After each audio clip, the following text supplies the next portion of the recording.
안녕하세요. 함께하는 노년 건강 채널의 여러분. 나이가 들수록 병원 검진표의 숫자가 점점 두려워지시죠? 혈압, 혈당, 콜레스테롤. 이 세 단어만 들어도 마음이 불안해지는 분들 많으실 겁니다. 그런데 혹시 아시나요? 이 모든 병의 시작점이 바로 혈관이라는 사실을요. 오늘 영상에서는 단순히 약에 의존하지 않고 스스로 혈관을 되살리는 방법을 알려드리겠습니다. 약을 줄이면서도 혈압이 안정되고 피가 맑아지고 몸이 다시 가벼워지는 놀라운 변화를 경험할 수 있는 길이 있습니다. 저는 수많은 환자들의 변화를 직접 지켜본 의사로서 오늘 여러분께 그 구체적인 비밀을 단계별로 풀어드릴 겁니다. 영상 끝까지 함께 하신다면 여러분의 혈관은 분명 지금보다 젊어질 것입니다. 지금부터 우리 몸속의 가장 중요한 길, 혈관 회복의 여정을 함께 시작해 보겠습니다. 혈관 건강은 우리 몸의 모든 장기와 기능을 이어주는 보이지 않는 인프라로, 이 인프라가 무너지면 고혈압, 당뇨병, 이상지혈증 같은 대사질환은 물론 심근경색과 뇌졸중, 심지어 여러 암의 위험까지 연쇄적으로 커진다. 문제는 많은 사람들이 약을 먹고 수치가 내려가면 치료가 끝났다고 믿는 착각이다. 혈압 강화제와 혈당 강화제는 위기의 순간을 넘기게 해주고 합병증 위험을 낮추는 중요한 도구이지만 염증과 산화 스트레스, 인슐린 저항성과 같은 근본 원인을 고치지 못하면 혈관의 안쪽을 덮은 내피세포는 계속 상처를 입고 시간이 흐를수록 더 쉽게 좁아지고 더 쉽게 막힌다. 즉 숫자를 다스리는 것과 병의 뿌리를 다스리는 것은 다르다. 혈관이 왜 병드는지를 직시하면 그림이 선명해진다. 반복되는 과부하와 미세한 손상은 내피의 방어력을 떨어뜨리고 그 미세균열의 지방과 당단백, 염증세포가 들러붙어 덩어리를 만든다. 이 과정은 조용히, 통증 없이 진행되며 어느 날 갑자기 눈앞이 흐려지거나 계단을 오를 때 가슴이 싸하게 조이는 느낌, 손발 끝의 저림 같은 신호로 존재를 드러낸다. 당뇨병의 합병증이 눈과 콩팥 같은 미세혈관에서 먼저 시작되고 고혈압이 본질적으로 말초혈관의 저항 증가를 반영한다는 점을 떠올리면 혈관이 건강하면 수치도 따라온다는 명제가 왜 타당한지 이해하게 된다. 더 냉정하게 말하면 혈관은 생활의 거울이다. 잠시의 편의와 과로, 불규칙한 생활과 무심한 선택들이 층층이 쌓여 오늘의 혈관을 빚는다. 그래서 치료의 중심은 생활 그 자체를 재설계하는 데 있어야 한다. 무엇을 얼마나 어떻게 먹고 마시는지, 몸을 하루에 얼마나 움직이고 회복하는지, 긴장과 이완의 균형을 어떻게 유지하는지, 체중과 체성분을 어떻게 관리하는지, 같은 생활의 문장들이 혈관의 문장 부호를 바꾼다. 이 관점에서 약은 목적지가 아니라 다리이며 다리를 건너는 동안 길을 고쳐 깔아야 한다. 한번 좁아진 혈관은 다시 넓히기 어렵고 막힌 뒤에는 시간과의 싸움이 된다. 그래서 진짜 예방은 나중에가 아니라 지금의 선택에 있다.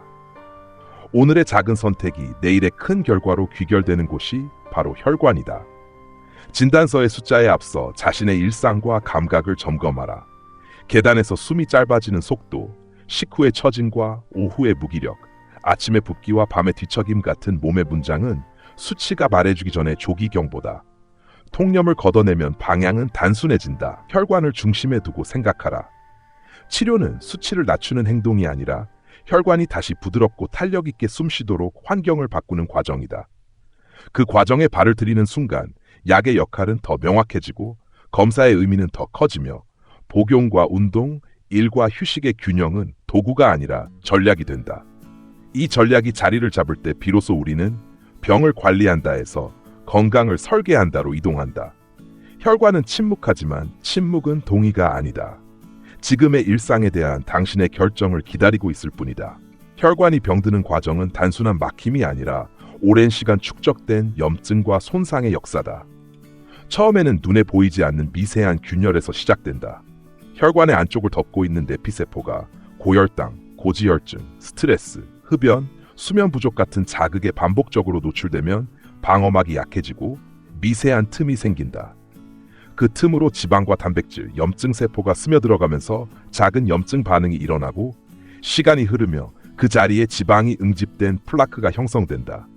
이 플라크는 단단한 덩어리로 변하면서 혈관의 직경을 서서히 좁히고 혈류를 방해하며 혈압을 높인다. 이렇게 좁아진 혈관에서는 혈류 속도가 빨라지고 압력이 높아져 다시 내피를 자극하며 더 많은 손상을 만든다. 악순환의 시작이다. 만약 플라크가 파열되면 그 표면에 혈소판이 몰려와 혈전을 형성하고 갑작스럽게 혈류를 차단해 심근경색이나 뇌경색 같은 치명적인 결과를 일으킨다. 이런 병리 과정은 단순히 노화의 결과가 아니다. 당이 끈적하게 혈관벽을 덮을 정도로 높아진 상태가 오래 지속될 때 그 당분이 단백질과 결합해 혈관벽을 단단하고 비탄력적으로 만든다. 이것이 바로 당화 반응이다. 그 결과 혈관은 유연성을 잃고 조금만 자극에도 찢기거나 막히는 상태가 된다. 마찬가지로 혈중 중성 지방과 저밀도 지단백이 많아질수록 지방 덩어리들이 혈관벽에 들러붙어 염증을 증폭시킨다. 염증은 면역세포를 불러들이고 그 면역세포가 내피를 더 손상시키며 세포 잔해가 쌓여 또 다른 플라크의 씨앗이 된다. 이런 과정을 수십 년간 반복한 결과가 바로 현대인의 만성 질환이다. 혈관이 좁아지면 몸의 구석구석까지 산소와 영양분이 충분히 전달되지 못하고 세포들은 저산소증에 빠진다. 세포는 에너지를 내기 위해 산소 대신 비효율적인 발효 과정을 택하고 그 결과 젖산이 축적되며 체내 환경은 점점 산성화된다.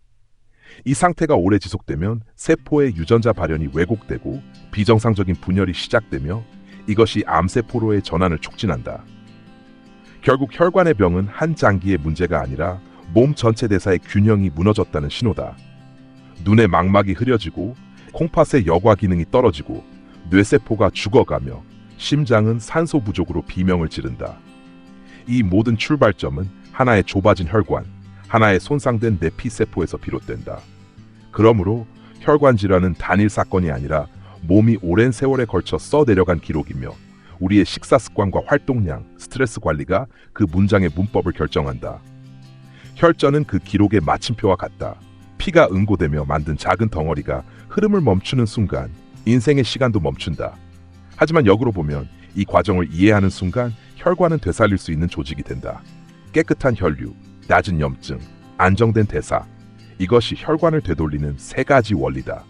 혈관을 관리한다는 것은 생명을 관리한다는 뜻이다. 몸은 늘 우리에게 신호를 보낸다. 귀를 기울이면 그 신호는 위기의 경고가 아니라 회복의 기회로 바뀐다. 혈관 건강을 회복하는 가장 직접적이고도 지속 가능한 방법은 음식이다. 우리가 매일 먹는 한 끼 한 끼가 혈관의 탄력과 청결을 결정짓는다.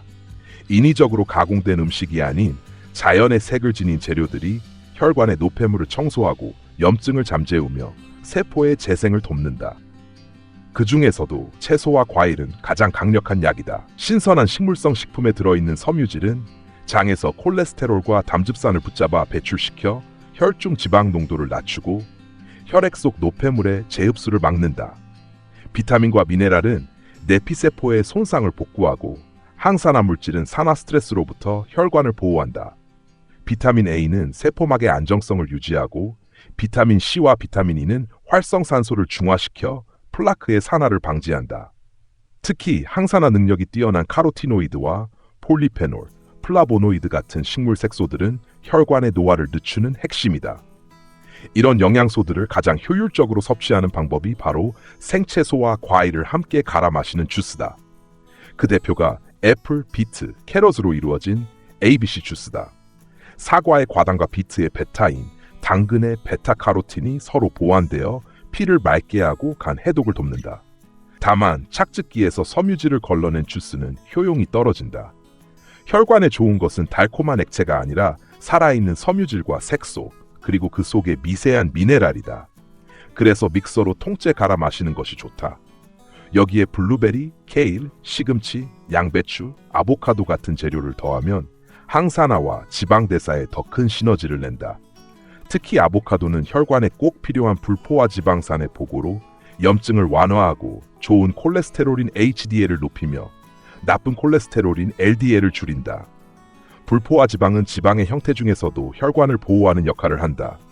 들깨, 아마씨, 올리브, 견과류, 등푸른 생선 같은 식품의 풍부한 오메가3 지방산은 혈소판 응집을 막아 혈전 생성을 억제한다.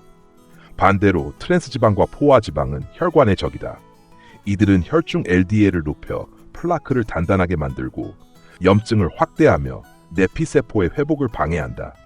따라서 튀긴 음식, 가공된 제과류, 인스턴트 식품은 가능한 한 멀리해야 한다. 음식의 질이 곧 혈액의 질이고 혈액의 질이 곧 혈관의 나이다. 또 한 가지 중요한 영양소는 섬유질이다. 섬유질은 우리 몸에 흡수되지 않지만 장내 유익균의 먹이가 되어 장 환경을 개선하고 배변을 원활하게 하여 독소가 혈류로 재흡수되는 것을 막는다. 곡류 중에서도 껍질이 남아있는 현미, 귀리, 퀴노아, 보리 같은 통곡물은 정제된 흰쌀과 밀가루보다 훨씬 완전한 영양을 제공한다.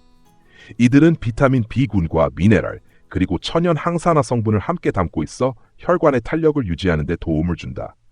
그 밖에도 녹색 채소와 베리류는 혈관을 위한 최고의 조합이다. 시금치, 브로콜리, 상추, 케일은 엽산과 마그네슘, 칼륨이 풍부하여 나트륨의 부작용을 상쇄하고 혈압을 안정시킨다. 블루베리, 라즈베리, 크랜베리 같은 베리류는 폴리페놀과 안토시아닌의 보고로 산화된 혈관을 회복시키는 강력한 힘을 지닌다. 실제로 냉동 블루베리를 먹는 것이 생과보다 항산화 효과가 높다는 연구도 있다. 이런 식단의 핵심은 균형이다. 단백질, 지방, 탄수화물의 비율을 조절하되 식물성 재료의 비중을 높이고 가공 과정을 최소화하는 것이다. 한 끼를 먹을 때마다 색깔이 풍부한 접시를 떠올리면 된다.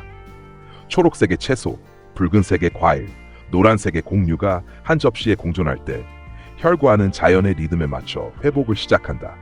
결국 음식은 약이고 식탁은 치료실이다. 약국보다 주방이 더 중요하다는 말은 과장이 아니다.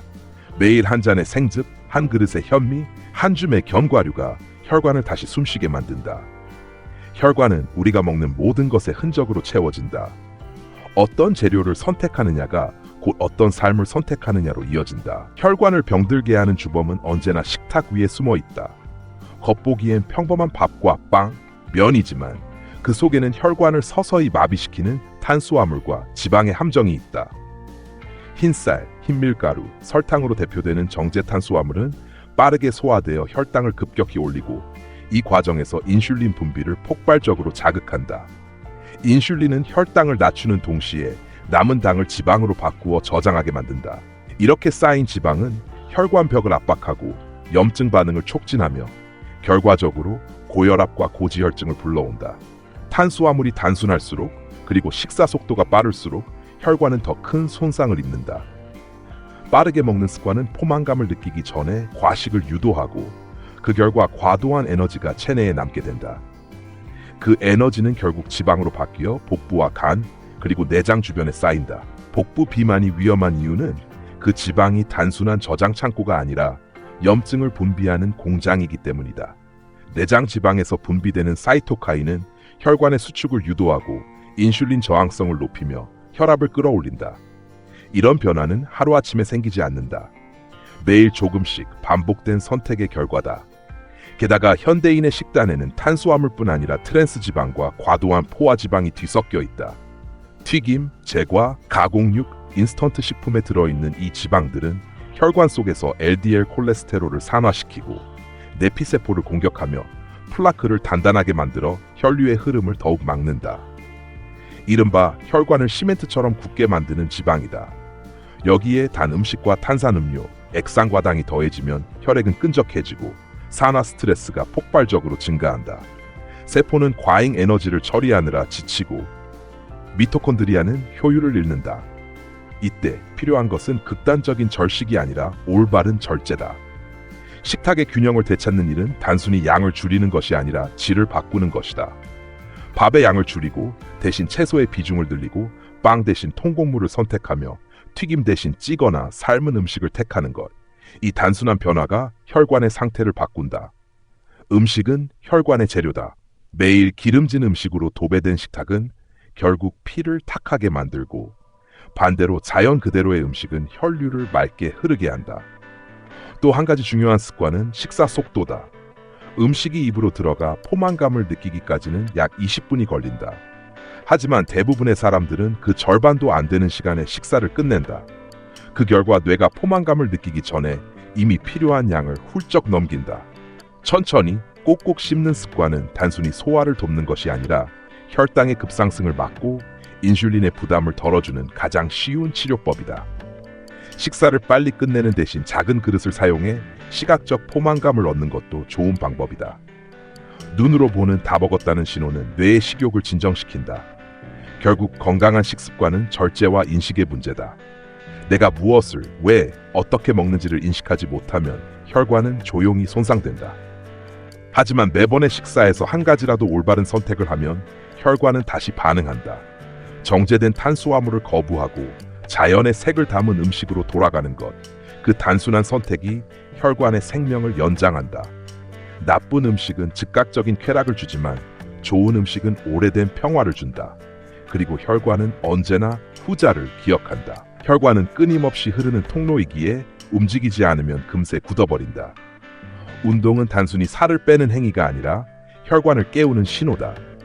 몸이 움직일 때 근육은 산소와 영양분을 더 많이 요구하고 그 요구를 충족시키기 위해 혈관은 확장된다. 반복된 확장은 혈관의 탄력성을 회복시키고 혈류 속도를 높여 노폐물을 씻어낸다. 운동 중 분비되는 산화질소는 혈관 내피세포의 기능을 활성화시키고 혈관벽을 부드럽게 만든다. 그래서 꾸준한 움직임은 혈관의 청소와 재생을 동시에 수행하는 가장 자연스러운 치료법이다. 반대로 장시간 앉아있는 생활은 혈액의 흐름을 느리게 만들어 혈전의 씨앗을 잉태한다. 하루에 한두 번이라도 계단을 오르거나 5분 이상 제자리 걸음을 하는 습관만으로도 혈류는 달라진다. 중요한 것은 강도보다 지속이다. 피로가 아닌 순환을 목표로 하는 리듬 있는 움직임이 혈관을 살린다. 스트레칭, 요가, 걷기, 가벼운 근력 운동은 모두 좋은 선택이다. 특히 다리를 중심으로 한 운동은 하체의 혈류 정체를 막고 심장의 부담을 줄인다. 현대인의 혈관은 운동 부족보다 스트레스에 더 많이 시달린다. 스트레스가 심해지면 교감신경이 과도하게 활성화되고 혈관은 수축하며 혈압이 상승한다. 몸은 전투태세를 유지하기 위해 에너지를 비축하지만 그 상태가 장기화되면 혈관벽은 긴장으로 굳어버린다. 스트레스는 또한 코르티솔과 아드레날린을 과다 분비시켜 염증을 악화시키고 혈당을 높이며 지방 저장을 촉진한다. 즉 스트레스는 눈에 보이지 않는 염증의 불씨다. 이 불씨를 끄기 위해서는 단순한 휴식이 아니라 깊은 회복이 필요하다. 명상, 느린 호흡, 자연 속 산책은 뇌의 긴장을 낮추고 부교감 신경을 자극해 혈관을 이완시킨다. 규칙적인 수면 또한 스트레스 해소의 핵심이다. 잠이 부족하면 교감 신경이 계속 깨어 있고 혈압은 떨어지지 않으며 심장은 쉴 틈을 잃는다. 한밤중까지 이어지는 전자기기의 빛은 멜라토닌의 분비를 억제하고 이는 곧 수면의 질 저하로 이어진다. 하루에 7시간 이상 숙면을 취하는 사람은 그보다 적게 자는 사람보다 심혈관 질환 위험이 현저히 낮다는 연구가 이미 여럿 있다. 수면은 단순한 휴식이 아니라 혈관 복구의 시간이다. 잠든 동안 몸은 손상된 내피세포를 재생하고 혈압을 조절하며 스트레스를 정리한다. 혈관이 편안히 숨 쉴 수 있는 밤이 많을수록 다음 날의 순환은 매끄럽다. 따라서 건강한 혈관을 위해서는 운동, 수면, 스트레스 관리가 삼박자로 움직여야 한다. 아무리 좋은 음식을 먹어도 몸이 움직이지 않으면 피는 흐르지 않고 아무리 열심히 운동해도 수면이 부족하면 회복이 이루어지지 않는다. 균형이 핵심이다. 현대인에게 필요한 것은 격렬한 운동이 아니라 지속 가능한 루틴이다. 아침에 30분 걷고 점심 후 10분 스트레칭하고 저녁에 가벼운 근력 운동으로 마무리하는 생활만으로도 혈관은 서서히 살아난다. 땀 한 방울, 심박 한 번의 상승이 쌓일 때마다 혈관은 스스로를 새로 쓰기 시작한다. 결국 혈관은 노력의 거울이다. 꾸준히 움직이고 잘 쉬며 마음을 다스리는 사람의 혈관은 그 삶의 리듬을 담는다. 몸을 돌본다는 것은 피가 흐르는 길을 다스린다는 뜻이고 피가 순환한다는 것은 곧 생명이 제자리로 돌아온다는 뜻이다. 간은 몸속에서 가장 조용하지만 가장 바쁘게 일하는 장기다. 하루 종일 피를 걸러내고 독소를 분해하며 영양소를 저장하고 에너지를 만들어내는 일종의 화학 공장이다. 그런데 이 공장이 과로에 시달리면 혈관과 대사의 균형이 동시에 무너진다. 간의 문제는 처음에는 아무런 증상도 없이 시작된다. 술, 기름진 음식, 과도한 당분, 불규칙한 식사와 수면이 반복되면 간세포 안에 지방이 조금씩 쌓이기 시작한다. 이렇게 생긴 지방은 처음엔 무해해 보이지만 시간이 지나면 염증을 유발하고 간세포를 파괴한다. 이것이 바로 지방간이다. 지방간은 단순히 간의 문제로 끝나지 않는다. 간이 지방을 처리하지 못하면 그 잉여 지방이 혈액으로 흘러 들어가 혈관벽에 달라붙는다. 그 결과 고지혈증이 심해지고 인슐린 저항성이 커지며 당뇨병 위험도 함께 올라간다. 간이 피로해질수록 피는 탁해지고 그 탁한 피가 다시 간을 더 힘들게 만드는 악순환이 시작된다. 문제는 이 과정이 조용히 서서히 아무런 통증도 없이 진행된다는 점이다. 간은 신경이 거의 없는 장기이기 때문에 손상이 심각해질 때까지 스스로의 고통을 알리지 않는다. 그래서 많은 사람들은 피로와 무기력, 소화불량, 내 집중력 저하 같은 막연한 증상을 단순한 피곤함으로 오해한다. 그러나 그때 이미 간세포의 일부는 염증으로 손상되고 있을 가능성이 높다. 간이 본격적으로 염증에 시달리면 이를 비알코올성 지방간염이라 부른다. 이 단계에서는 간이 붓고 염증성 단백질이 다량으로 분비되며 혈액 내 염증 수치가 급격히 올라간다. 방치되면 간 섬유화가 진행되고 섬유 조직이 건강한 간세포를 대체한다. 이 상태가 오래 지속되면 결국 간경변으로 이어진다. 간경변은 간이 딱딱한 흉터 덩어리로 변한 상태로 한 번 진행되면 되돌리기 어렵다. 따라서 지방간 단계에서 되돌리는 것이 유일한 길이다. 그 방법은 의외로 단순하다. 당분을 줄이고 기름진 음식을 멀리하며 술을 끊는 것이다. 간은 휴식을 주면 스스로 회복하는 장기다. 일주일에 이틀만이라도 술을 쉬고 매일 일정한 시간에 가볍게 식사하며 단 음료 대신 물을 마시는 것만으로도 간의 효소 수치는 눈에 띄게 개선된다. 여기에 비트, 마늘, 양파, 브로콜리, 녹차, 레몬 같은 자연식품을 더하면 회복 속도가 더 빨라진다. 비트의 베타인은 간의 해독 효소를 활성화시키고 마늘과 양파의 황화합물은 지방 축적을 억제하며 브로콜리의 설포라판은 염증 반응을 완화한다. 또한 비타민 E와 셀레늄, 오메가3 지방산은 간세포를 보호하고 산화 손상을 줄이는 데 효과적이다. 간은 단순히 독소를 해독하는 장기가 아니라 몸 전체의 에너지와 대사를 관리하는 중심이다. 간이 지치면 피로가 깊어지고 아무리 쉬어도 회복되지 않는다. 피부가 거칠어지고 머리가 무겁고 식후 졸음이 심해지는 것도 간 기능 저하의 신호다. 결국 간의 건강은 혈관의 건강과 맞닿아 있다. 깨끗한 피가 흘러야 혈관이 맑아지고 혈관이 맑아야 간이 부담을 덜 수 있다. 간을 돌보는 일은 단순히 음주를 줄이는 것이 아니라 생활 전체의 균형을 되찾는 일이다. 정해진 시간에 자고 일어나며 충분한 수분을 섭취하고 자연의 리듬에 맞게 먹고 쉬는 것. 그 단순한 원칙이 간을 되살린다. 간은 말을 하지 않지만 늘 모든 것을 기억하고 있다. 그 기억은 우리가 무엇을 먹고 마셨는지, 어떻게 살았는지의 기록이다. 그 기록이 깨끗할수록 혈관은 빛나고 몸은 가벼워진다. 몸이 음식을 쉬게 하는 시간은 곧 회복의 시간이다. 간을 비롯한 모든 장기는 끊임없이 소화와 대사에 동원되며 하루 대부분을 과로 상태로 보낸다. 그래서 일정 시간 동안 아무것도 먹지 않는 단식은 단순한 절식이 아니라 세포를 정리하고 에너지를 재배치하는 생리적 리셋 과정이다. 특히 간에게는 이 시간이 필수적이다. 우리가 음식을 섭취하지 않는 동안 간은 저장된 글리코겐을 분해해 혈당을 유지하고 동시에 쌓여있던 지방을 에너지원으로 전환한다. 이 과정에서 지방간이 줄어들고 인슐린 저항성이 개선되며 피는 맑아진다. 이 원리를 바탕으로 한 것이 바로 간헐적 단식, 즉 일정 시간은 먹고 일정 시간은 쉬는 식사법이다. 가장 보편적인 방식은 하루 24시간 중 16시간 단식, 8시간 식사로 나누는 것이다. 예를 들어 아침을 건너뛰고 점심과 저녁만 먹는 형태가 이에 해당한다. 그러나 중요한 것은 시간을 맞추는 것이 아니라 리듬을 만드는 것이다. 매일 같은 시간대에 식사하고 같은 시간대에 단식하는 일관성이 핵심이다. 몸은 규칙을 기억하고 간은 그 리듬 속에서 안정된다. 단식의 첫 단계에서는 공복감이 생기지만 며칠만 지나면 몸이 지방을 에너지원으로 쓰기 시작하면서 오히려 집중력과 기분이 좋아진다. 혈당이 안정되고 인슐린 분비가 줄며 염증 반응이 완화된다. 또한 세포가 스스로 손상된 단백질과 노폐물을 제거하는 자가 포식 기능이 활성화되어 세포 노화를 늦춘다. 이 때문에 간헐적 단식은 단순히 체중을 줄이는 방법이 아니라 세포 청소의 시간으로 불린다. 단식의 효과를 극대화하려면 단식 시간 동안 충분한 수분을 섭취해야 한다. 물, 녹차, 보이차, 블랙커피 정도는 허용되며 이들은 간의 해독을 돕고 식욕을 완화한다. 단식 중에 당이 들어있는 음료나 과일 주스를 마시면 그 순간 대사 모드가 다시 켜져 단식의 효과가 사라진다. 식사 시간에는 과식하지 않고 천천히 먹는 것이 중요하다. 단식 후 급하게 음식을 섭취하면 인슐린이 폭발적으로 분비되어 오히려 지방 축적을 촉진한다. 작은 접시로 식사량을 조절하고 단백질과 채소 중심의 식단으로 간을 부담시키지 않는 것이 핵심이다. 저녁 식사는 해가 진 뒤 2~3시간 이내에 마치는 것이 좋다. 밤늦게 먹은 음식은 소화되지 못하고 그대로 지방으로 전환되며 간이 밤새 해독에 집중하지 못하게 만든다.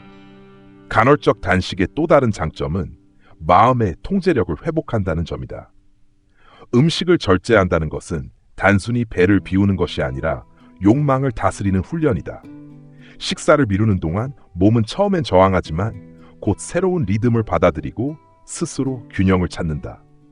이때 느껴지는 가벼움은 단순한 배고픔의 대가가 아니라 세포가 깨어나는 신호다. 단식은 누구에게나 똑같은 방식으로 적용되지 않는다. 하루 12시간 단식부터 시작해 점차 시간을 늘리는 것이 안전하다. 당뇨병 약을 복용하거나 간 질환이 있는 사람은 반드시 전문가의 지도를 받아야 한다. 그러나 대부분의 사람에게 있어 간헐적 단식은 간을 쉬게 하고 혈관을 청소하며 마음을 정화하는 가장 간단한 치료법이다. 먹지 않는 시간이 길어질수록 몸은 말한다. 지금 회복 중이다. 그 침묵의 시간 속에서 간은 자신을 복원하고 혈관은 다시 부드러워진다. 단식의 본질은 비움이다. 채우기보다 비울 때 비로소 몸은 진짜로 살아난다. 심장은 하루에도 수만 번 수축하고 이완하며 생명을 유지한다. 그런데 이 정교한 리듬은 혈관이 건강할 때만 가능하다. 혈관이 막히거나 좁아지면 피는 제 길을 가지 못하고 그 순간 심장은 절박하게 더 세게 뛰기 시작한다. 이 상태가 오래 지속되면 심근은 점점 지쳐가고 어느 날 갑자기 더는 버티지 못해 쓰러진다. 이것이 바로 심근경색이다. 심근경색은 예고 없이 찾아오지만 사실 몸은 이미 여러 번 신호를 보냈다. 계단을 오를 때 가슴이 묵직하거나 왼쪽 어깨나 팔 안쪽이 이유 없이 뻐근하거나 소화불량처럼 속이 더부룩한 증상이 반복된다면 이는 심장이 보내는 경고다. 하지만 많은 사람들은 이 신호를 단순한 피로로 넘기고 그 결과 골든타임을 놓친다. 심근경색은 발병 후 한두 시간 안에 치료가 시작되어야 생존율이 급격히 높아진다. 그 시간을 넘기면 심장 근육의 일부가 괴사하고 이후에는 기능을 완전히 회복하기 어렵다. 따라서 의심 증상이 있을 때는 약을 찾기보다 즉시 응급실로 향해야 한다. 또 다른 치명적인 혈관 질환이 바로 뇌졸중이다. 뇌의 혈관이 막히거나 터지면 순간적으로 산소 공급이 끊기고 그 부위의 뇌세포는 몇 분 만에 죽기 시작한다. 한쪽 팔과 다리에 힘이 빠지거나 말이 꼬이고 얼굴 한쪽이 내려앉는 등의 증상이 보이면 단 몇 분의 망설임도 치명적이다. 뇌졸중 역시 골든타임은 발병 후 3시간 이내다. 이 시간 안에 막힌 혈관을 뚫어야 후유증을 최소화할 수 있다. 혈관 질환의 무서운 점은 통증이 없다는 것이다. 고혈압도, 동맥경화도, 심지어 초기 협심증조차 대부분 조용히 진행된다. 그래서 정기적인 검진이 필수다. 혈압, 혈당, 콜레스테롤 수치는 기본이고 중년 이후에는 경동맥 초음파나 심전도 검사를 통해 미세한 이상 신호를 확인하는 것이 좋다. 특히 가족 중 심근경색이나 뇌졸중 병력이 있다면 유전적 위험이 높기 때문에 더 자주 검사해야 한다. 현대의학은 혈관 상태를 눈으로 볼 수 있는 시대에 도달했다. 작은 플라크도 조기에 발견하면 약물과 생활습관 교정만으로도 충분히 되돌릴 수 있다. 그러나 문제는 대부분의 사람들이 증상이 없다는 이유로 검진을 미루는 데 있다. 건강은 아프지 않음이 아니라 예방을 이어갑니다. 혈관은 관리하지 않으면 빠르게 노화하지만 반대로 조금만 신경 써도 금세 회복한다. 꾸준한 운동, 규칙적인 식사, 충분한 수면, 스트레스 조절이 그 기본이다. 또한 흡연은 혈관의 적이다. 담배 한 개비는 혈관을 몇 시간 동안 수축시키고 혈전 형성을 촉진한다. 하루에 한 개비라도 피우는 습관은 언젠가 치명적인 결과로 돌아온다. 반면 금연 후 이틀이면 혈류가 개선되기 시작하고 몇 주 안에 혈관의 탄력이 되살아난다. 결국 혈관 건강은 하루아침에 잃어버리는 것도 하루 만에 되찾는 것도 아니다. 작은 습관들이 쌓여서 만들어진 결과다. 오늘 하루 조금 더 걷고, 조금 덜 먹고, 조금 일찍 자는 일, 그 단순한 행동들이 심장을 살리고 뇌를 지킨다. 혈관은 몸의 길이다. 이 길이 막히면 삶의 모든 길이 멈춘다. 그러나 이 길을 맑게 유지하면 나이는 숫자에 불과해지고 몸은 다시 젊어진다. 예방은 선택이 아니라 생존의 지혜다. 당신의 혈관은 지금도 조용히 그 선택을 기다리고 있다. 지금까지 함께 해주신 여러분, 감사합니다. 우리의 몸은 나이가 들어도 스스로 회복할 힘을 가지고 있습니다. 중요한 건 그 힘을 믿고 오늘부터 작은 변화를 실천하는 것입니다. 여러분의 하루 한 걸음이 내일의 건강을 만듭니다. 이 영상이 도움이 되셨다면 좋아요와 구독으로 함께 해주세요. 함께하는 노년 건강은 앞으로도 여러분이 건강하고 활기찬 삶을 살아가실 수 있도록 끝까지 함께하겠습니다. 다음 영상에서 또 만나요.